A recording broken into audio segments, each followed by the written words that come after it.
Well, thank you, Jim, and thank you, Eleanor, and I want to say hello to all my fellow veterans and all the mothers in the House, and congratulate you all. Fellow Republicans, I'm a native of Maine. My family on both sides have lived and died here, in Stonington, in Ashland, and on the banks of the Sandy River, going back to a time before Maine was even a state. I'm also a Navy veteran of Vietnam. As a young man, I fought hard for my country. I have since fought hard for my state as a citizen legislator, but I have never fought harder in my life than I am now fighting to save a future for this state of Maine. I'm fighting because this state is in trouble. We are loaded with debt, with too many people dependent on public services, too few workers in productive jobs. The roads you drove to get here on today are a mess. And it's not just because of political signs littering the landscape. Bad roads are a threat to every Maine industry, especially tourism. Mainers are also threatened by the way the state punishes capital gains, imposes burdensome taxes on people who work, and stifles investment with confusing regulations. Ladies and gentlemen, it is time. It's time. It's time to end Augusta's attitude that money grows on every tree. It's time to end years of rule by those who act only with permission from public unions. It's time for a Republican governor with courage to stand up to special interests, with the courage to make government accountable to Maine people. Many of you already know me from my service in the Maine Senate, where I've worked with businesses, both small and large, to encourage economic growth, where I have defeated reckless borrowing by Democrats, and where I have succeeded in overhauling many systems, including the unemployment compensation system, and have saved our state hundreds of millions of dollars. Many of you know, well, many of you may not know how I got here, and I'm not talking about one of my one-ton Chevy trucks. My mother, who is now 93 years old, grew up on a potato farm in Ashland and came of age in the Great Depression. One branch of my father's family fished the Maine coast, split granite in Stonington. Other ancestors settled the town of Farmington, where I was born. I started my own first small business at the age of 9, delivering the Portland Press Herald on my bicycle. As a senior at Gorham High School, I was awarded a Navy scholarship to Harvard College. I graduated just as the Vietnam War was heating up, and I spent the next 5 years on Navy destroyers. I fought on the Vietnam gun line and later conducted intelligence missions against the Soviets. After the military, I returned to Maine to raise my 3 daughters and went to the School of Law here and practiced in Portland for 9 years. During that time, I was chair of the Republican City Committee here in Portland. In 1982, I moved north to my present practice in Skowhegan, and my firm has helped many local businesses get started over the past 28 years. I also co-founded 2 economic development groups that brought companies like T-Mobile to Oakland with hundreds of new jobs for central Maine. We are now coming off the deepest recession since the Great Depression. Every candidate for governor is pitching his own growth plan, but I'm the only one with the experience to move forward on day one. We must reduce the tax on capital gains and income.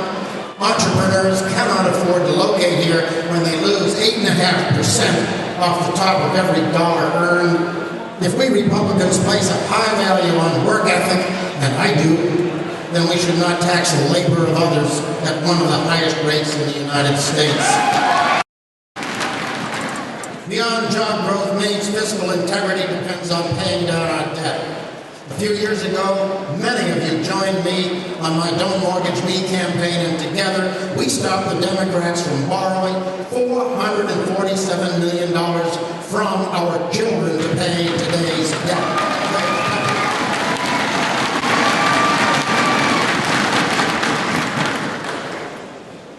When the next governor assumes office, his first state budget is immediately due. Maine has neither the time nor the money to do extra audits, studies, to hesitate on what needs to be done, or to train the new governor in the basics of statecraft.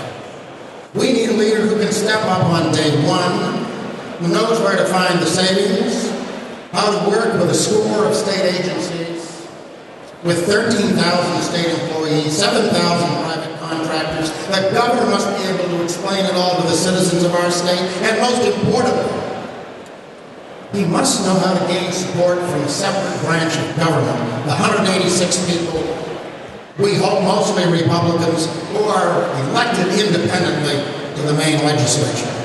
I am the only Republican candidate with the right combination of private business experience, military leadership training, and the legislative and policy skills to bring it all together.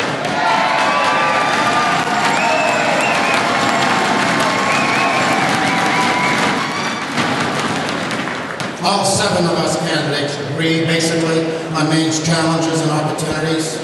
Where we differ is in our priorities, our experience, and our preparedness to lead. Some people say that anyone who has served in the legislature must be part of the problem. That is a falsehood and an insult to every Republican who has represented you in Augusta.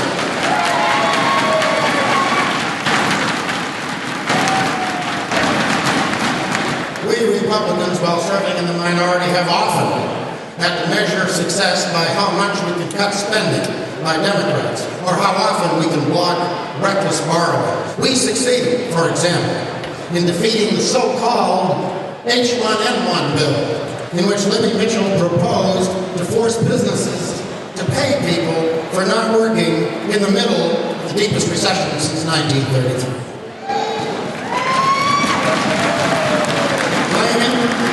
Blaming Republican legislators for Augusta's failures over the past 8 years is political pandering. You may not agree with every issue I have voted on, with more than 4,000 roll calls behind me.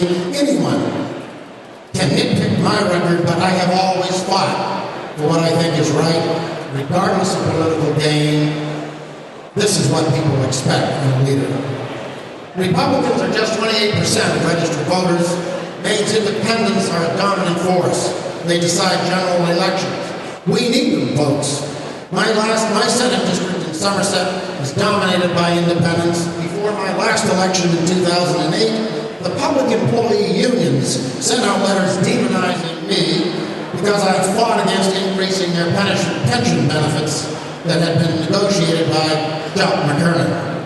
Despite their opposition, despite the political makeup of my county, I won with more than 64% of the vote, the highest margin of any Republican senator who got elected against the Obama tide.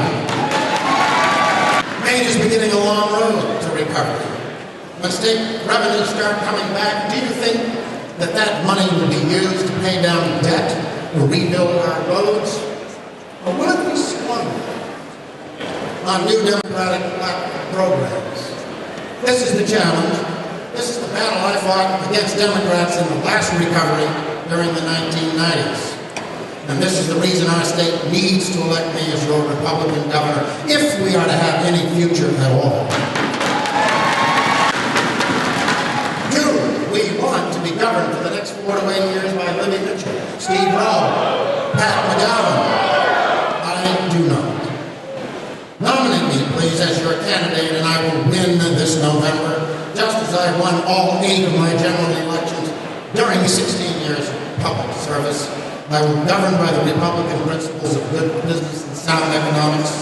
I will open the door to opportunity, and I will report directly to you, the people of Maine, because you are the true governors of our state, our most precious state.